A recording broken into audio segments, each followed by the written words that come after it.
Boa noite. Olá, minha gente. Sejam bem-vindos, bem-vindas. Vamos aguardar Maria Rita Prudente acessar. Já avisei a ela que nós já estávamos a postos. Vou só aguardá-la. Boa noite, gente. Gente, eu quero confessar com vocês, desabafar. Desabafar é um desabafo. É um desabafo bom. Eu estava ouvindo ainda agora há pouco, uma pena que esse encontro de live hoje tenha coincidentemente contado com esse espaço nosso hoje aqui, né? Porque a discussão estava muito bacana lá. Eu acredito que seria interessantíssimo se a gente pudesse acompanhar. Para minha surpresa, foi uma surpresa grata, muito bacana, certo? Rita já avisou, ela vai entrar daqui uns 3 minutinhos, então enquanto ela estiver se aprontando, vamos ver se ela...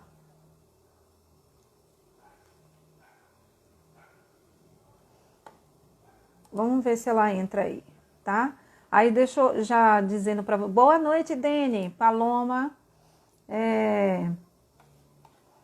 Dizer que o debate foi um debate, estava sendo um debate muito bacana. Eu acompanhei a apresentação da professora que trabalha na Secretaria de Educação Especial lá em Rio Branco, Mato Grosso do Sul. E escutei, Prudente ainda não entrou. Vamos ver se ela acompanha. E escutei o passo a passo da lei do Mato Grosso do Sul, que é novinha, é recente, agora 2020. Isso é muito legal, isso é muito bacana.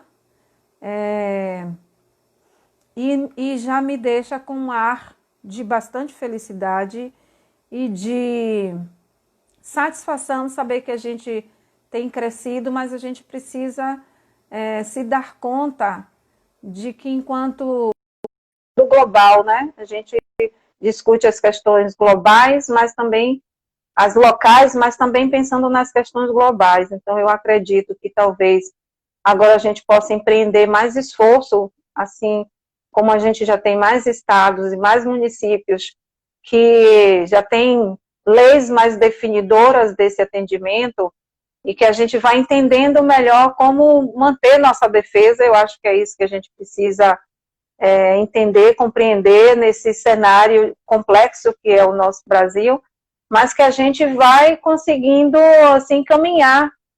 Quando a gente ouve a voz do outro, a gente se empodera um pouco mais para dizer que a nossa voz também pode engrossar um pouco mais as discussões que a gente vai encaminhando por aí. A gente precisa também, Carla está dizendo, uma pena que não temos o retorno do MEC, mas eu acho que a gente precisa, Carlinha, e talvez seja um outro esforço que nós vamos empreender nesse período, que seja o de provocar o MEC para conversar conosco mais uma vez.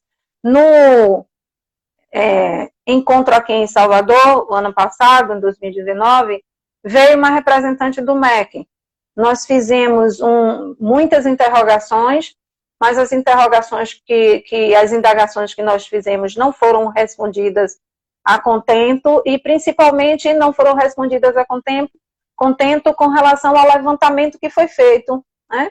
Isso é uma pena, porque foi dinheiro público dispensado para 2 pesquisadoras rodarem o Brasil como um todo, fazer o levantamento de todos os atendimentos, e até hoje a gente ainda não sabe como se deu esse relatório, né? O que ficou dito nas alíneas que foram observadas, avaliadas por essas 2 pesquisadoras, e isso é uma pena porque faz com que a gente perca orientações que são importantíssimas, né? e chamar pesquisadores, pessoas das universidades, professores que estão implicados no trabalho, para poder discutir um pouco mais, certo? Eu estou aguardando Prudente, por isso que a gente está... Ela já chegou, pronto, já chamei. Então, exatamente por isso que acredito que seja importante que a gente faça esse grande movimento no Brasil como um todo, para que a gente discuta as realidades das classes hospitalares, todas elas, e que o Brasil se veja nesse contexto. Boa noite, Ritinha. Tudo bom, minha querida? Bem, querida, como é que está? Tudo na paz. Graças a Deus que você já está aqui conosco. Eu estava encaminhando um dedo de prosa com quem já está nos escutando, falando que eu estava ouvindo um outro webinário com duas professoras do Mato Grosso do Sul, e que para mim já foi um alento, um consolo bastante grande para o meu coração, para o nosso, né, porque tinha muita gente, ainda tem pessoas lá escutando as duas professoras, que para mim muito legal, fiquei sentida, porque no mesmo horário a gente está discutindo coisas muito semelhantes, e a gente se divide. Como o Brasil é grande, a gente pode se dividir, de fato. Mas eu fico feliz porque a gente vai percebendo que há sempre uma esperança para a gente, né? Para a gente se guiar-se por uma estrela. Né? As discussões são amplas, né? São muitas discussões em torno desse trabalho. E eu acho que quanto mais vozes a gente for distribuindo, né? Mais vozes, maior fica a nossa causa. Isso. Acho que são pertinentes. Carlinha disse que o Rio também fez encontro com o MEC e nada de dado concreto. Então, eu acho que a pandemia vem na contramão daquilo que a gente não queria, que é ficar em casa, fazer trabalho remoto, mas me parece que o trabalho remoto, que as lives, que esse espaço de grande voz vai nos favorecer, eu tenho certeza absoluta. Sim, com certeza. Absoluta. Prudente, muito obrigada por você estar aqui conosco, você vai dividir com quem está nos assistindo sobre a sua experiência, acredito que uma experiência bastante exitosa, porque durante a semana eu fui recebendo os zaps, que bom que você vai conversar com Prudente, que ótimo, Prudente é maravilhosa. Então, isso dá uma resposta àquilo que a gente vem lutando há muito. Então, fique à vontade, essa janela é nossa, você pode falar do seu trabalho, ao passo em que as pessoas vão te escutando, que precisar fazer alguma indagação a você, eu vou lhe transmitindo e você vai respondendo ao passo que for falando sobre o trabalho na cidade de Itabuna, no sul da Bahia, tá? Localizada no sul da Bahia, tá? Fique à vontade. Tá certo. Queria primeiro abrir, né, agradecendo realmente a esse convite, né, que a gente fica muito feliz com esse espaço e de poder estar dividindo as nossas experiências, né, e que possa ser assim, podemos estar contribuindo com todo esse trabalho. Para a gente sempre foi uma honra estar dividindo tudo isso com vocês. E vocês são referência para nós aqui do sul da Bahia. Bem, nós pensamos, né, quando pensamos de estar falando sobre o atendimento educacional hospitalar e domiciliar, aqui é conhecido como ATED, foi falar desses encontros, diálogos e sentidos. E quando a gente fala de encontro, diálogos e sentidos, são 3 palavras, né, com grande arsenal, com um grande caminho a se percorrer.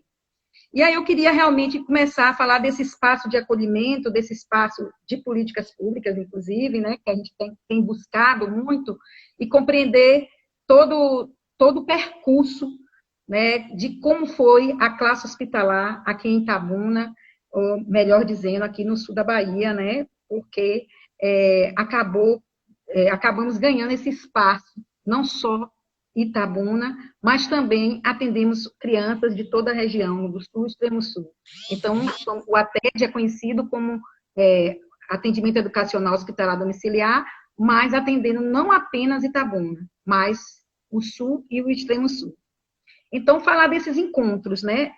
Eu queria realmente abrir falando do encontro, como foi que surgiu a classe hospitalar aqui em Itabuna e como foi esse encontro, como se deu esse encontro.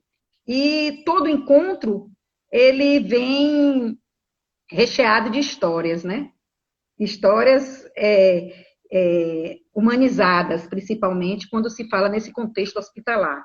Não tem como falar de encontros nesse contexto entre educação e saúde sem falar desse encontro humanizado, desse encontro onde a gente acaba se transformando, né? Existe uma transformação. E quando existe transformação, existe ação. E é dessa ação que eu queria estar contando um pouquinho dessa história para vocês. É um trabalho que não começou, tem muito tempo, porém, na nossa cidade não existe uma grande visibilidade. Não que não exista. Todos sabem que existe uma classe hospitalar, que tem uma escola no hospital, mas não existe, assim, um conhecimento mais amplo desse estudo. Eu acho que nós somos professores, eu vou estar contando no decorrer da história, nós somos ligados à rede municipal de Itabuna, então poucas pessoas sabem disso. Eles acham que aquele trabalho é um trabalho mais voluntário, e a gente tem que eles compreenderem que é um trabalho profissional de pessoas que estão ali voltada para a pesquisa, voltado para a construção e o desenvolvimento do sujeito que tem direito, né, à sua educação, que são crianças e adolescentes hospitalizadas. Então, isso precisa estar mais amarrado, precisa estar mais inteirado com a comunidade. Então, eu percebo que o setor de saúde, por a gente estar dentro do hospital, às vezes tem essa dimensão maior, enquanto que a educação, por estar envolvida em outros segmentos, acaba não dando essa visibilidade, mas uma visibilidade que existe e que a gente também se sente confortável no sentido de ter o apoio da Secretaria de Educação. Não podemos deixar de dizer isso, que existe este apoio. Então, o encontro aconteceu, já tem 15, 16 anos, né? Foi lá em 94, 95, onde eu fui convidada pelo Grupo de Apoio à Criança com Câncer aqui de Itabuna, que é coordenado, né? Quem é a diretora é a doutora Tereza Cardoso, e ela me fez o convite, por eu ser de uma escola privada aqui de Itabuna, né, e trabalhar com alfabetização. Sempre gostei muito meu campo é dentro da psicopedagogia e dentro do campo de alfabetização, e ela sentiu a necessidade de alfabetizar aquelas crianças que estavam lá no GAP. E assim eu fui, realmente, inicialmente como voluntária. Né? Então, não é muito distante do que aconteceu nos outros espaços, que é esse ponto. E a partir daí, quando eu comecei a perceber de que era necessário fazer um trabalho mais pedagógico, né? E eu me deparava com voluntários, e voluntários, quando buscam o espaço, eles querem dar, mas acabam também buscando um afago, né? E eu percebi que não dava para trabalhar com um voluntário no sentido mais pedagógico, mais voltado mesmo para uma linha de alfabetização. E com isso, na época, eu era professora de magistério, né, naquele tempo, eu era da metodologia da matemática e da alfabetização, e o magistério deixou de existir na cidade. Muitas cidades começaram a perder o magistério. E com isso, Maria Rita também ficou sem essa vaga real no colégio que eu ensinava na época, que era o INEAM. E com isso, eu levei um projeto para a Secretaria de Educação e solicitei que eu fosse locada, né, na casa de apoio do GAC. Então, foi assim que começou esse trabalho.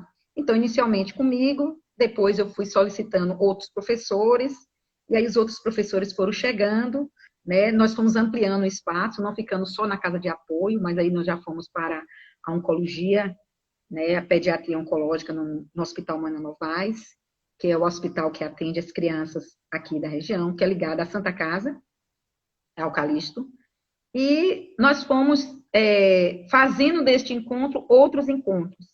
Então, eu pude me preparar com os profissionais de saúde, né, e começar a reconhecer e relacionar esse educar e cuidar. O que era o papel desse professor enquanto classe hospitalar dentro desse educar e cuidar? que seria se reconhecer, né, e se relacionar com uma outra área. Então, eu costumo dizer que, enquanto educadoras, né, que nós estamos no atendimento, nós é que pedimos licença à saúde para adentrar no espaço dele. Então, nós adentramos no espaço, e aí você precisa ter muito... o coração tem que estar muito aberto para você se situar, né? Qual é realmente sua função naquele espaço. E respeitar o espaço do outro e, aos poucos, mostrar de que nós temos... A educação pode, sim, estar dentro do hospital. Então, foi isso que nós construímos no decorrer desses anos. E hoje nós temos um trabalho bem estruturado, eu diria, um trabalho pensado, um trabalho pesquisado, de busca mesmo, né? De estar trazendo para a nossa comunidade vários cantos de aprender. Porque dentro do GAC existe o canto de convivência, o canto de acolhimento, e também existe o canto do aprender. E foi dentro desse canto do aprender que nós acabamos nos desenvolvendo. Então, eu queria dizer que ter encontrado, né, na época, a doutora Tereza e o secretário de Educação daquela época, né, que foi Gustavo Joaquim, nós tivemos a D1, depois de Gustavo, hoje temos a nossa nova secretária, e todos, né, que é a professora Nil, e são todos abertos a estar nos atendendo e acompanhando o nosso trabalho. Isso nos deixa confortável nesses encontros que foram surgindo. E Prudente, deixa eu só lhe fazer uma pergunta, para você não adentrar no outro campo, para a gente entender direito. Quando você diz assim, que a escola não tem visibilidade por parte da educação, você se refere ao espaço da escola regular como um todo, tendo em vista que eu estou entendendo que vocês estão num guarda-chuva da educação, da Secretaria de Educação, num guarda-chuva de alguma secretaria especial, acredito eu, pelo que você vem falando, vem traçando, mas quando você fala de uma tal invisibilidade, a invisibilidade é a ausência de noção da escola regular sobre o atendimento da classe hospitalar? Isso, porque, na verdade, não, é uma invisibilidade, que eu digo assim, de uma função, de uma ação. Não é que não exista, não é que eles não saibam que exista esse trabalho. Existe, sim, mas falta uma compreensão melhor de como é desenvolvido o trabalho. Né? Porque nós somos da Secretaria de Educação, nós estamos ligados a uma assessoria de inclusão, no caso, né? Sim. Nós estamos ligados a essa assessoria, que hoje é com Márcia Peixinho, uma pessoa muito dedicada à nossa causa. E dentro dessa secretaria, nós temos a nossa disposição, né? Nós já estamos no projeto político-pedagógico da rede, nós já estamos lá no projeto político-pedagógico, e isso é um ganho muito importante, né? Dentro desse processo, a gente chegar a fazer parte, não só do trabalho em si, mas fazer parte, estar dentro do projeto da rede, e um projeto que vai estar sendo aprovado agora, né? Que vai ser muito importante aqui para Itabuna. Então, isso tem um grande significado. Porém, nós precisamos demonstrar a nossa ação à comunidade. Ela precisa saber, a comunidade mais educacional do que de saúde, porque a saúde está lá e fala assim, olha, as minhas da educação, para que a gente não fique ligado apenas à instituição GAC, mas nós estamos ligados a uma Secretaria de Educação. Então, muitas vezes, somos reconhecidas como as meninas do GAC. E isso, nós precisamos fortalecer de que nós somos, na verdade, as professoras da Rede Municipal de Educação, que prestamos um serviço aos nossos alunos pacientes que estão de Itabuna e das cidades do Sul e Extremo Sul. Por que eu digo crianças, né, e adolescentes da nossa cidade e da cidade Sul e Extremo Sul? Porque a grande, não eu diria assim, que é importante a gente deixar isso como direito realmente dessa criança, que passa um período muito grande na nossa cidade. A nossa cidade é um polo de atendimento. Né? Sim. Nós estamos como eu falei, de encontros, nós encontramos crianças de todos os municípios, não só de Itabuna. E o período que a criança, principalmente a criança da oncologia, passa aqui de 1 ano a 5 anos, é como se fosse o domicílio dela, passa a ser a casa de apoio, passa a ser o seu domicílio. Então, nós não temos como atender apenas as crianças que estão na escola de origem da nossa cidade. Nós precisamos estar atendendo, né, crianças e adolescentes também de outros municípios.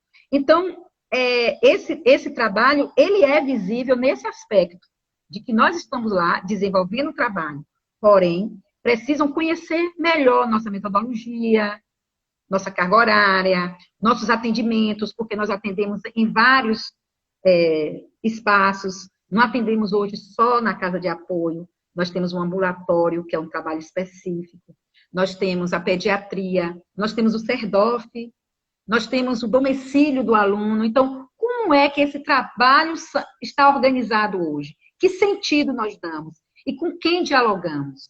Então, esse diálogo que eu queria estar partindo, né? Saindo desse encontro que nós tivemos com a classe hospitalar, com pessoas importantes como a doutora Tereza, voluntários que deram assim, um significado muito grande ao nosso trabalho, como Guadalupe, Rita Carvalhal, vários outros, assistente social, que acaba nos acompanhando.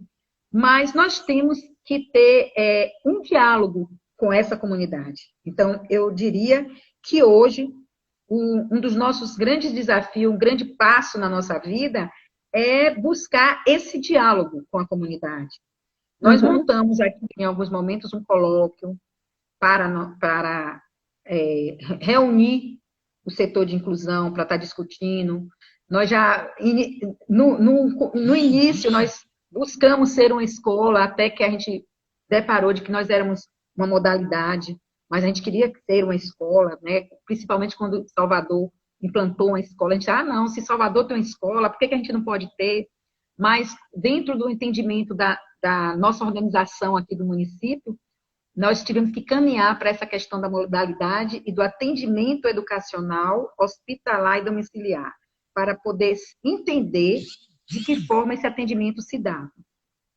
Você está entender, né? Tem uma pergunta de Vanessa, eu estou tentando entender, vou traduzir para você, para ver se você consegue esclarecer um pouco para Vanessa. Quando você fala domicílio, o GAC é uma casa-lar? Se você responder, o GAC é uma casa-lar. É um espaço onde as crianças que fazem tratamento oncológicos passam dias, porque elas vão passar por quimioterapia, radioterapia, às vezes consultas que são multidisciplinares, e elas precisam passar mais tempo no GAC. Então, ela lhe pergunta, como se a aprendizagem acontece dentro do hospital, o GAC não é um hospital. Não, é uma casa de apoio. É uma casa lá, é uma casa de apoio. Então, é diferente, na verdade, embora o aparato da casa de apoio lá a gente não vai encontrar os meninos, por exemplo, com um scalp tomando soro, porque lá é uma casa de apoio. O hospital a gente vai encontrar, a gente tomando soro, naquelas máquinas, médicos, o aparato do hospital. A casa de apoio é diferente, a criança só fica lá para repousar, para dormir, alimentar-se, descansar, mas ela vai receber atendimento em unidades hospitalares da cidade que tem uma tecnologia mais avançada. Às vezes é um medicamento que é uma tecnologia que ela não encontra na cidade onde ela reside. Então, a casa de apoio faz essa ponte, esse lugar para as famílias que não têm um espaço onde ficar. Então, a casa de apoio é esse lugar. Isso, exatamente. E respondi, Vanessa, tomara. Respondeu legal. O que eu vou ampliar na sua resposta é uma coisa muito, talvez seja específico daqui da nossa região, no sentido que nós fomos buscando os espaços de atuação. Então, nós temos hoje esse espaço da casa de apoio, que nós chamamos de Canto do Aprender. Nós temos o ambulatório, onde eles tomam quimioterapia, que é uma sala de espera e o atendimento psicopedagógico. Então, para que vocês possam entender, a nossa metodologia, para cada espaço, existe uma metodologia. Então, cada espaço desse, nós montamos nossos objetivos, nossas metas, né? E nossa linha de trabalho. Então, no ambulatório, às vezes são as mesmas crianças que de manhã estão no ambulatório e à tarde está na casa de apoio.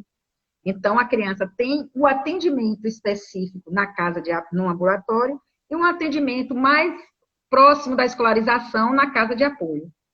Entende? Mas eles não deixam de ter no hospital, estão internados, e na pediatria, que já são outras enfermidades, outras patologias diferentes, né? E além do CERDOF, que hoje nós também atendemos, hoje no espaço, né, de anemia falciforme, com as crianças e adolescentes da nossa cidade e do sul e do extremo sul. Então, cada lugar desse, nós tentamos priorizar. Nosso trabalho, ele é dividido, né, nós dialogamos tanto com o didático-pedagógico como o psicopedagógico. Então, nós dividimos nosso trabalho com essas duas linhas metodológicas, né? O didático-pedagógico, que vai se aproximar mais de um trabalho, muitas vezes de uma oficina, como é no ambulatório, numa sala de espera. Então, a sala de espera é um trabalho onde a gente interage com todos que estão ali, inclusive com os pais, com a atendente, dividimos com o sarado esse espaço, né? Desde 2018 também nós estamos com o sarado do nosso lado, que acrescentou bastante. E nessa sala acontecem oficinas e existe um espaço específico para o psicopedagogo que faz o atendimento individual. Então, quem cede esse psicopedagogo, Rita? Também a Secretaria de Educação. Interessante.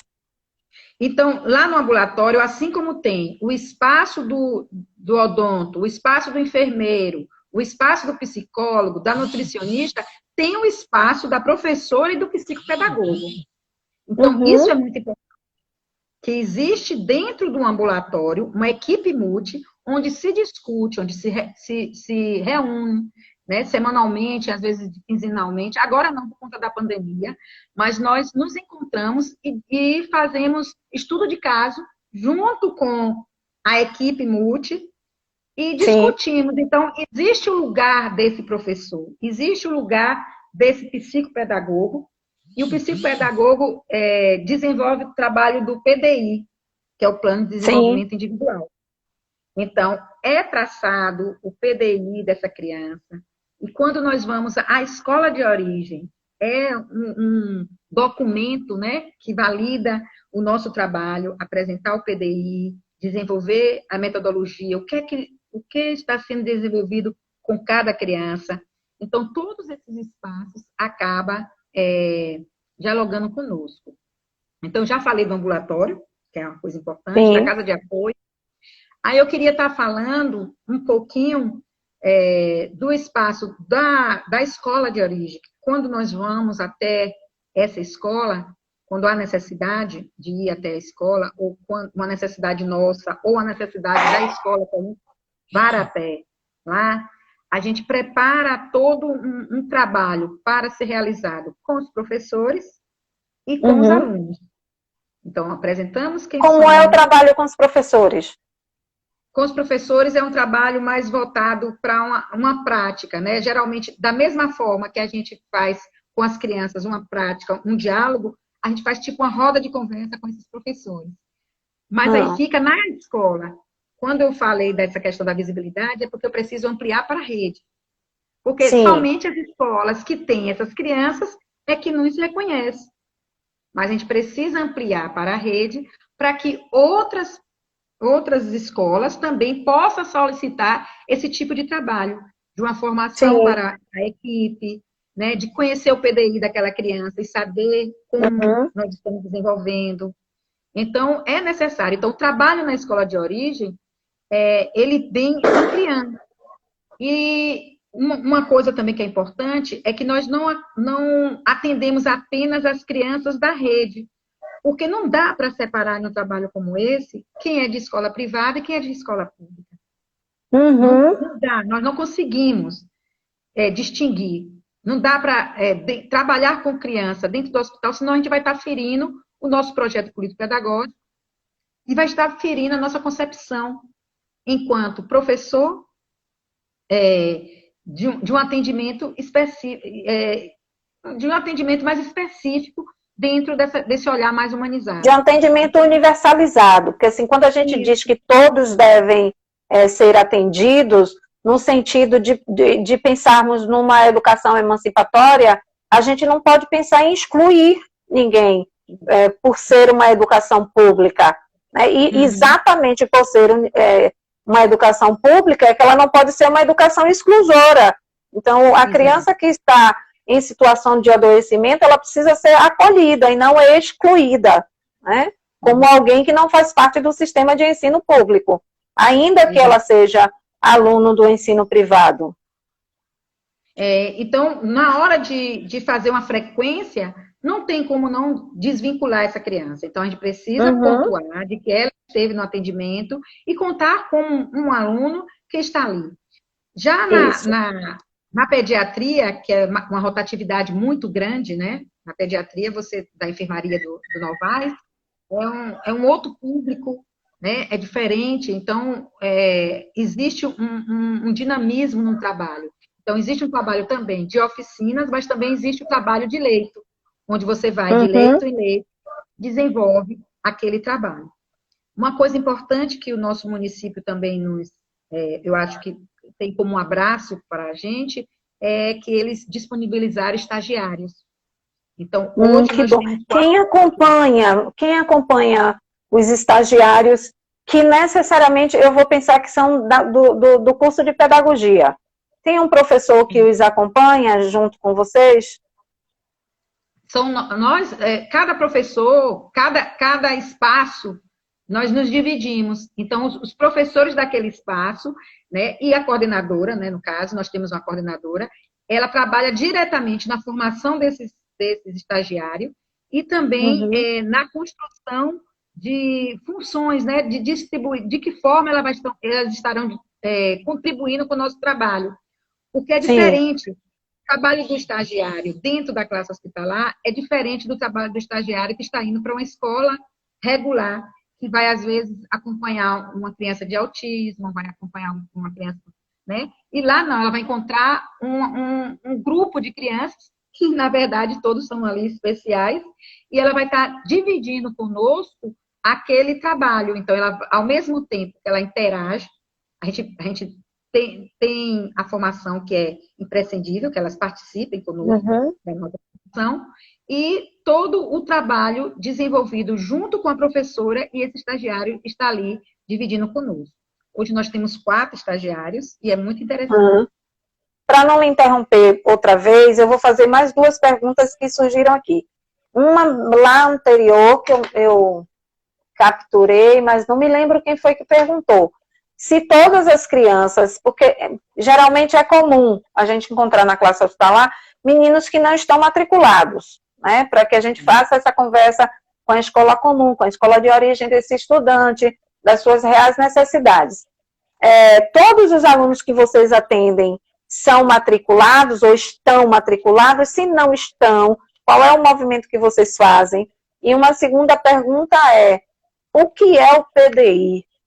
Diga aí para a galera, para a turma que nos escuta, o que é o PDI? Perguntas. A primeira pergunta é sobre a questão da matrícula, certo?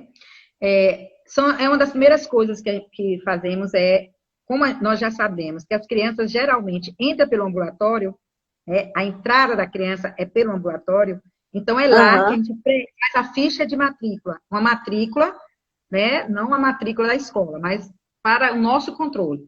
Então, quando a gente faz essa ficha, nós já procuramos saber de que escola ela é e se ela está matriculada ou não. Se ela não estiver matriculada, cabe a nós entrar em contato com essa escola para que a gente possa viabilizar uma matrícula. Conversamos com os pais para que essa matrícula aconteça.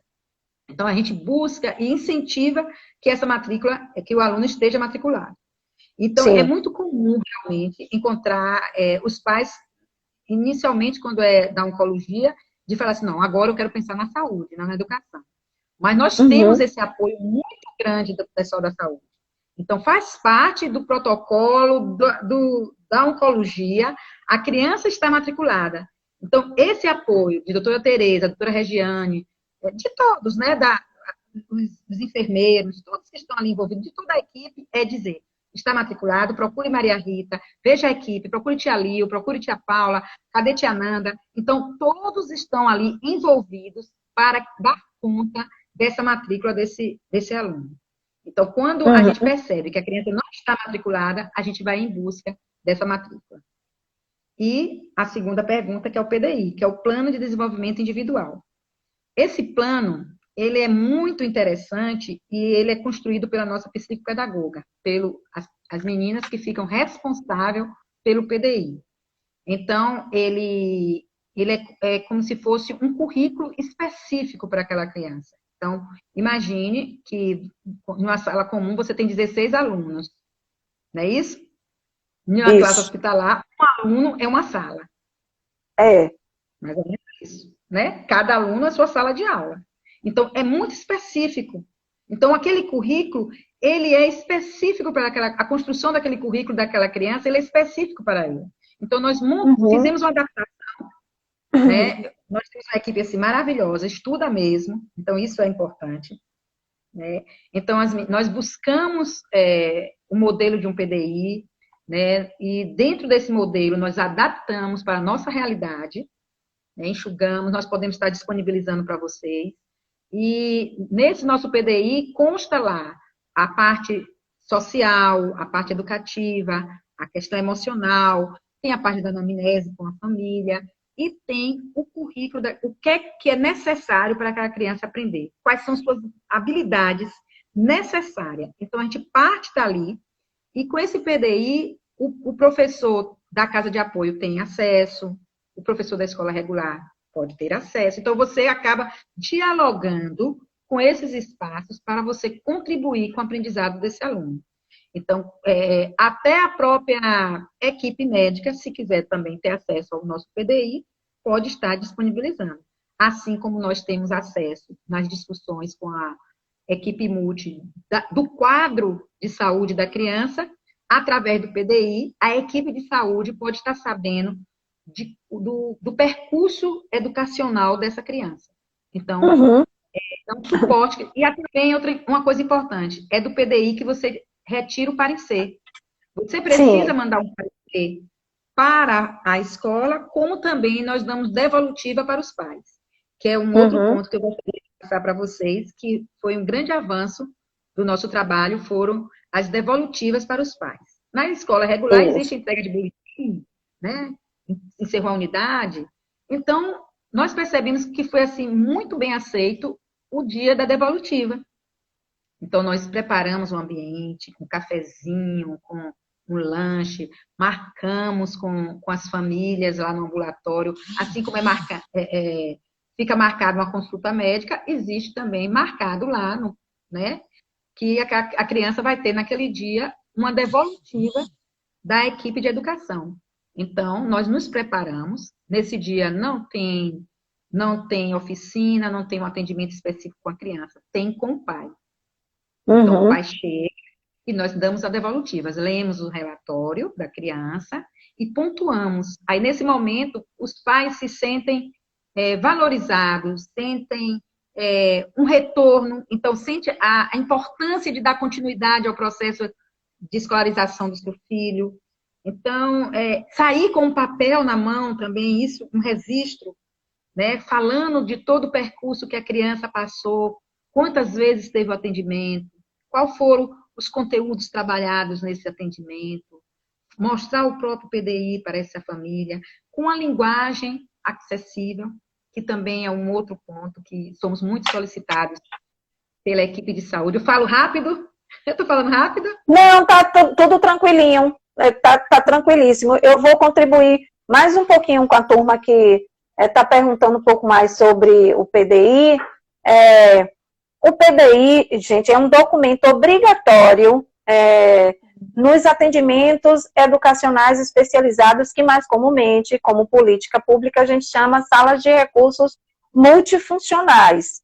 O PDI é um documento ampliado, que assim, quando a gente trabalha visualizando as potencialidades de aprendizagem do sujeito, a gente não pensa naquilo que ele não é capaz de fazer, a gente pensa no que ele é capaz de fazer.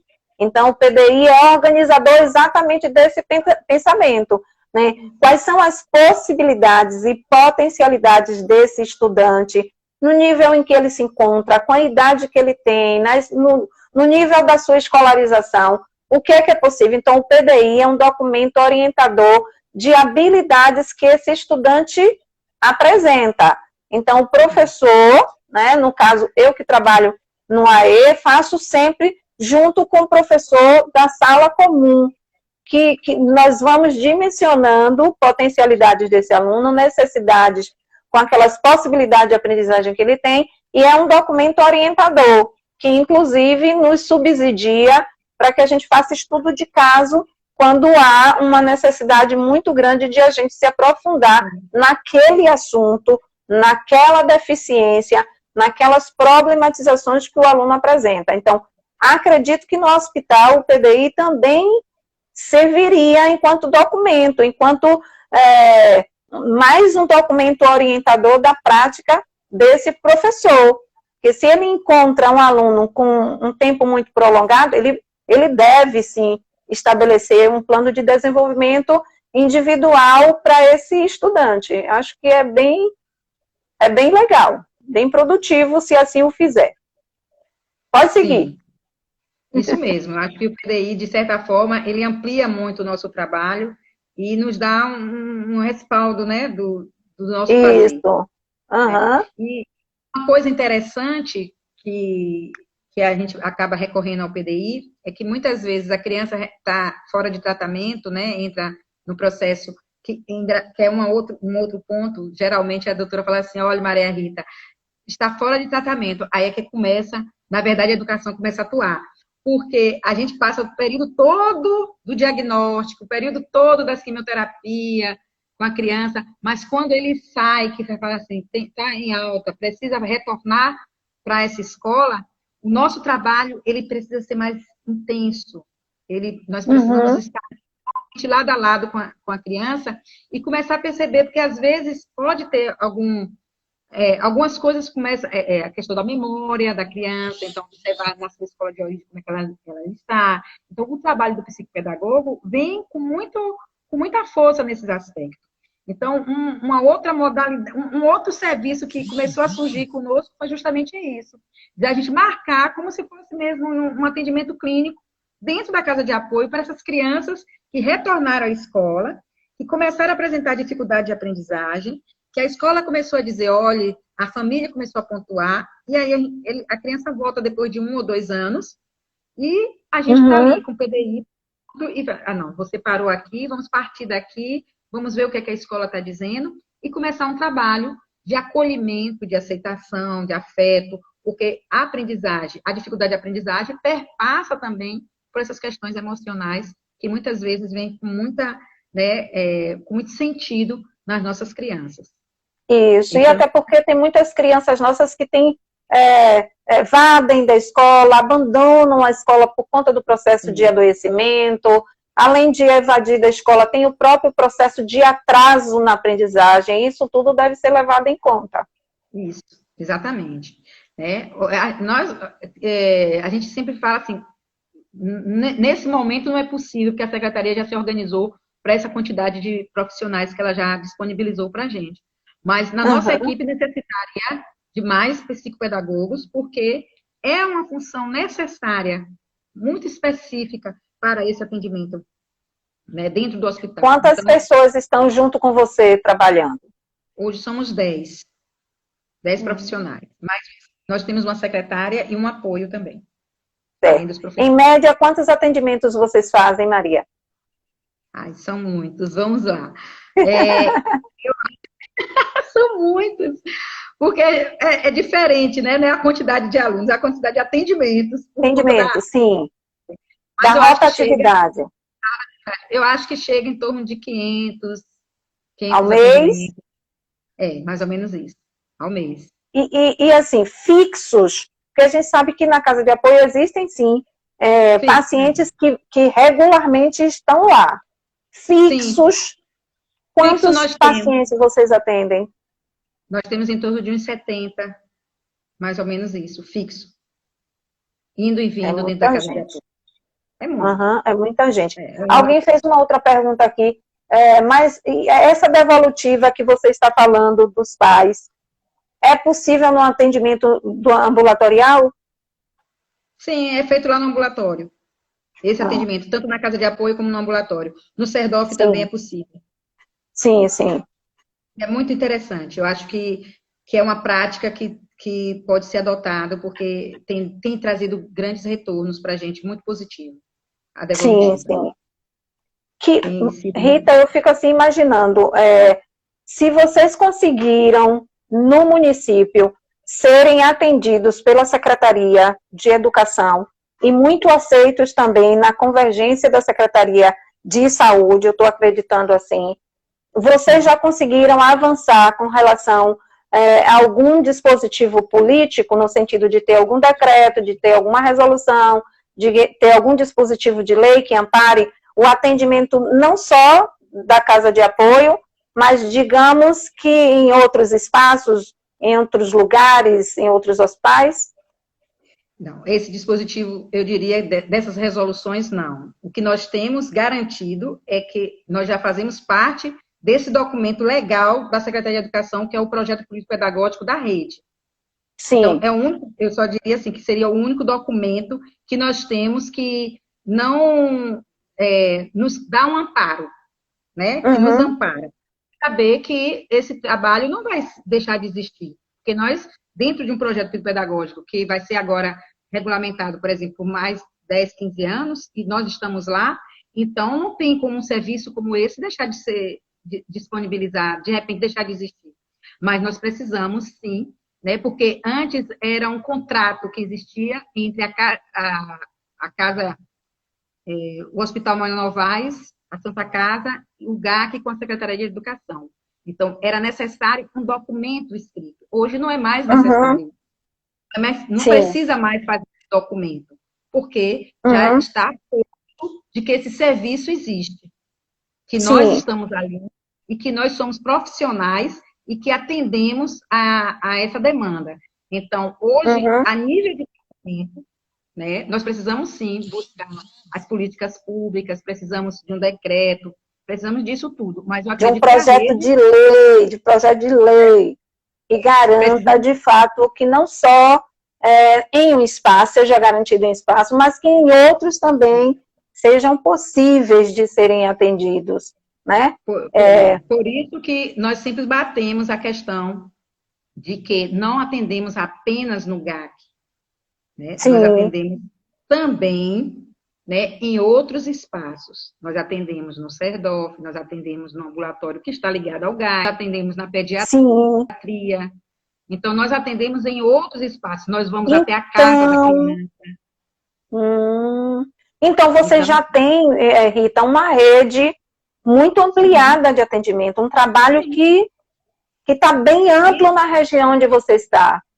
E temos uma ousadia que nós estamos agora, que eu vou te contar.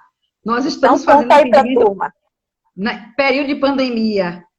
E aí? Atendimento. Mas, criatura, como vocês estão atendendo no período? Eu vi uns videozinhos de vocês em atendimento, vi. Eu vi uns vídeos. Legalizar junto com a secretaria, mas é só um ensaio. Isso, porque assim, se no seu município estiver decretado que vocês devem estar em casa, vocês precisam estar em casa, porque decreto é lei, enquanto ele estiver em vigor. É porque, na verdade, nós temos um calendário específico. Nosso calendário é específico da rede, né? Então, nós estamos em casa, né? Estamos em isolamento, mas nós fizemos um ensaio através de vídeo para ver se funciona, para poder chegar na secretaria, conversar, legalizar. Achei bacana os vídeos. Isso tem dado certo, tem sido interessante. Achei bacana.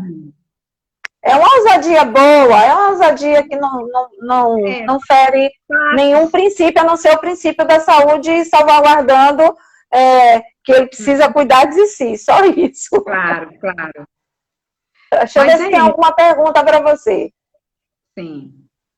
Rita, eu fico muito feliz de nós estarmos aqui. Estão perguntando se a escola e o hospital existe parceria entre a escola e o hospital. Você percebe essa parceria da escola regular? Uhum. Da escola regular sim, com da escola de origem do estudante com vocês. Existe essa parceria? Quando nos é solicitado e quando nós chegamos lá, nós somos muito bem recebidos e existe essa parceria, essa troca. Através de e-mail, hoje, por exemplo, nós já conseguimos colocar os nossos relatórios, né, dentro do sistema do Epolis, da rede. Então, existe um reconhecimento. Sim. Então, existe uma troca. Então, claro, vocês têm um sistema no município que vocês podem encaminhar um relatório desse estudante ao final do atendimento. Isso. Nós mandamos para a escola de origem e a escola de origem é que encaminha para a secretaria. Nós temos ainda acesso a esse sistema diretamente do nosso atendimento. Sim, isso podemos em busca. Mas, no momento, nós estamos ligados, nós vamos até a escola de origem, entregamos o relatório e a escola de origem dessa criança que coloca lá no Epolis esse documento. Sim, sim. Rita, eu acho que a gente não poderia ter tempo melhor para a gente falar disso que não agora na pandemia. Acho que a pandemia nos beneficiou bastante, faz com que a gente enxergue outros lugares, com que a gente enxergue outras histórias e outros modos das pessoas se movimentarem para garantir direitos. Isso é que é o mais importante. Ainda que a gente ainda não esteja compassado para pensar de maneira igual e equânime, mas a gente tem parado para pensar de que maneira a gente pode equanimizar esse direito, para que todos possam ter essas garantias, né? E garantia no sentido de a gente também buscar dispositivos que sejam proponentes, né? Dispositivos que garantam a todo o território nacional, não apenas em alguns territórios, mas em todo o território nacional. Então, a gente já lhe agradece de pronto, o Fórum cada vez mais tem se gratificado muito por conta disso, na minha voz, mas também eu trago aqui as vozes de outros membros dos mais variados lugares, que a nós também está por perto nessa luta, e a gente acredita que você também na sua região, e a gente já chama a atenção às pessoas que estão próximas de você, para estar junto com você nessa luta, porque a luta não é de um apenas, a luta é de muita gente, é de muitas mãos e muitos braços e muitos pés, né? Os braços para abraçar, a mão para poder trabalhar e os pés para poder caminhar. Então, que a sua comunidade, que a sua região, congraçada com toda a região brasileira, que a gente possa ir lutando juntos e juntos nos fortalecendo. Você faz um trabalho muito belo, muito bacana com a equipe que te acolhe, com a secretaria do município, com os professores que estão lhe acompanhando. Então, a gente só tem muito que agradecer a você por essa participação no fórum, contar a sua história, e que a gente cada vez mais possa contar outras histórias, certo? E histórias de luta, que é isso que a gente vem fazendo, é história de luta. E dizer para você que em outro tempo a gente vai ter outra oportunidade de a gente conversar, e essa janela é uma janela que se abre, mas não se fechará nunca mais, tenho certeza. Com certeza. Gostei demais, né? E eu acho que tudo, né, tudo tem a ver com a forma como a gente olha as coisas, né? A forma como é possível você enxergar coisas diferentes. E aí, como já está pertinho aqui do nosso tempo, eu quero te convidar. Quero te convidar para a gente juntas, né, ler uma poesia de Clarice Lispector que mostra justamente essa mudança de olhar. E como você viu lá no início, você perguntou qual era a minha formação, eu falei que é filosofia, né? Então tem tudo a ver a gente fechar a nossa live com poesia, né? E com esse encanto e com esse olhar mais humanizado que a classe hospitalar demanda o nosso atendimento também. Então, em nome de minhas colegas, né, do atendimento, queremos agradecer essa janela de poder estar aqui nessa sacada assim maravilhosa com vocês pedir para que todos tenham essa mudança de olhar, que possam enxergar o nosso atendimento de forma diferente. Então, vamos lá, a Clarice Lispector. Tudo é o olhar. Não te amo mais. Estarei mentindo, dizendo que ainda te quero como sempre quis. Tenho certeza, nada foi em vão. Sinto dentro de mim que você não significa nada. Não poderia dizer jamais que alimenta um grande amor. Sinto cada vez mais que já te esqueci. E jamais usarei a frase eu te amo. Sinto, mas não tenho que dizer a verdade. Mas tenho que dizer a verdade. É tarde demais. Agora É tarde demais. Sinto, mas tenho que dizer a verdade. Eu te amo. E jamais viverei, usarei a frase, já te esqueci. Sinto cada vez mais que alimenta um grande amor. Não poderia dizer jamais que você não significa nada. Nada foi em vão. Tenho certeza que ainda te quero como sempre quis. Estarei mentindo, dizendo que não te amo mais.